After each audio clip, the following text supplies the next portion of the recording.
Hi, this is Kirk Laughlin from Nearshore Americas here on the ground at the Montego Bay Free Zone in Montego, Jamaica. We wanted to get a kind of a quick snapshot into the call center industry here in Montego Bay. So we've come to talk to some executives from Global Gateway Solutions. Joining us is actually Jackie Sutherland, who has a background with Verizon in the United States, and also Mark Jones, both from Global Gateway Solutions. Mark, your story is actually very interesting. You started with something around 20 people in January, and now you're up over how many now is it? Well, we're going to be approaching 500 by December. So what's the managing that scale like for you? It's been actually easier than we would have thought. Fortunately, the call center industry is, although young, is still mature enough here in Montego Bay to have produced a good generation of local management talent, which is key. There are about 10,000 people in the industry here, so although going from 20 to 500 is impressive in absolute numbers, it's certainly not getting anywhere near the absorption capacity of the industry. And we've been very successful with the clients, which are the client service, which is really key to the whole thing. So far, so good. Very good, very good. One of the things we want to talk to you today about, Jackie, is there's a lot of enthusiasm and a lot of discussion now about Jamaica becoming kind of an IT services hub. And with your background with Verizon and the IT, IT support area, IT department, what is your confidence in Jamaica becoming an IT center? Well, while we're still in the infancy stages of exploring ITO opportunities in Jamaica, the companies that have been doing ITO services have recognized a tremendous success in Jamaica, and I obviously have a passion for that with my background, and I have spoken to quite a few of the universities that Jamaica has, and there's just a wealth of talent that is graduating from the universities and offers a great deal of opportunity for Jamaica to expand in that capacity. A lot of the students are looking for opportunities. There are certain number of opportunities available locally to them, but they're looking to expand their horizons and expand their capabilities, and a lot of them will end up migrating to look for those types of opportunities, and we feel that we can offer that here in Jamaica at Global Gateway. So very excited about the potential that this field has to offer us, and looking forward to being one of the pioneers in that space. So. When we look at Jamaica as an offshore hub, no matter if it's call centers or IT services, what are some of the key attractions you both think that this country offers?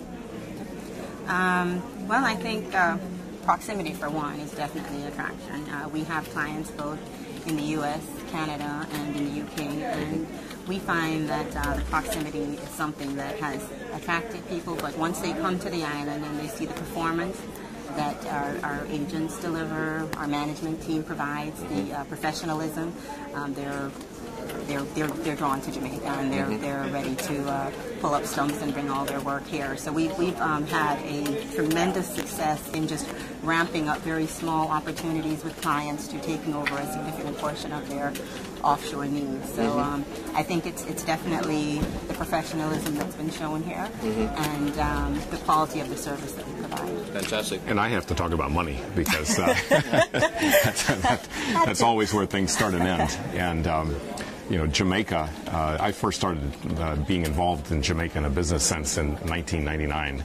And at that time, the currency had a value that I would be paying somebody, for example, $30,000 a year, U.S.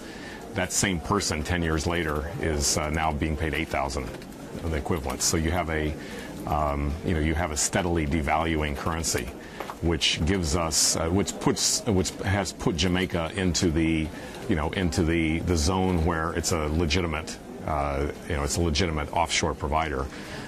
And sad to say, but true, you have a currency that's not going to be revaluing against the U.S. Or Canadian dollar. So you can look to a very stable and, in fact, even increasing value proposition just on the basis of the currency, and that's a huge benefit over India, Philippines, and some of the other countries. What's your perspective on just general human capital, meeting the needs for human capital in Jamaica? Obviously call centers now, it's fairly established, but as this country begins to try to ramp up in the IT space, Jackie, how prepared is this country to meet some of those human capital requirements? I think we have a tremendous resource pool that we will continue to tap into in Jamaica, so I don't think we've even tipped the scale yet as far as what our capabilities are. Mm-hmm. We have several universities that we're pulling talent from, mm-hmm. and that resource pool continues to grow as far as the resources that we have available. From a call center perspective and the agents that we have in our environment now come with a significant amount of experience, and we have a huge resource pool that we can tap into for our current needs. From an IT perspective, based on conversations that we've had with the various universities and some of the other IT professionals, there is a tremendous need for the type of service that we're looking to provide, and so I do not believe that we will have any issues as far as resources and bringing those into the platform. I think there's another very unique factor here in Jamaica. You know, we're small enough so that companies, the institutions can all come together. We're in active, as our company, in active discussions with the University of West Indies and University of Technology to have a partnership where we would actually be, on their campus and linking, work-study kinds of programs for college credit. So that people can come through and then come out into our industry. So these are the kinds of discussions that are occurring, and it's not just let us see what happens in the newspaper or in the recruiting function, but we're actually collaborating with the government and the universities to build this thing and take it forward. Fantastic. Well, we wish you both the best on your journey here at Global Gateway Solutions, and we'll check in with you in a few years. Thanks, Kirk. We appreciate it. Thanks, Kirk.